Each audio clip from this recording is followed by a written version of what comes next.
Kepala Kantor Kementerian Agama Kabupaten Aceh Utara, Dr. Andes Haji Mayusri MAG, melalui Kasubag Tata Usaha Dr. Andes Haji Jamaluddin MPD, membuka secara resmi kegiatan penguatan moderasi beragama bagi penyuluh agama Islam Kabupaten Aceh Utara.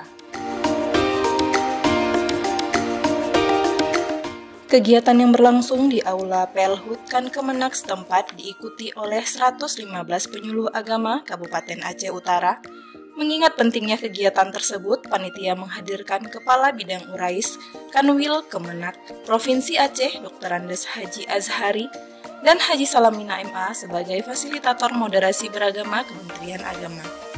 Jamaluddin mengatakan bahwa peran penyuluh agama memiliki peran strategis dalam memperkuat kehidupan beragama. Di antaranya, tugas penyuluh agama meliputi agen moderasi, penjaga moral, dan penjaga akidah serta akhlak masyarakat sehingga peranannya strategi sebagai garda terdepan Kementerian Agama. Sebelumnya, Kasibih Mas Islam Haji Asnawi SAG MSOS menyampaikan penguatan moderasi beragama bagi penyuluh agama Islam ini diikuti 115 peserta, terdiri dari penyuluh agama Islam PNS dan non-PNS di lingkungan Kan Kemenak Aceh Utara. Selain itu, Haji Asnawi menyampaikan bahwa kegiatan ini juga terbagi dua angkatan.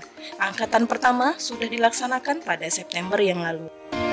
Ia mengharapkan para penyuluh dituntut untuk profesional dalam melaksanakan tugas kepenyuluhan, menyampaikan misi keagamaan dan misi pembangunan. Peran penyuluh sangat strategis karena merupakan kepanjangan tangan dari pemerintah yang diberi wewenang untuk melaksanakan bimbingan dan tugas kepenghuluan lainnya. Mereka juga dituntut untuk menjadi tokoh panutan masyarakat dan suri tauladan yang baik.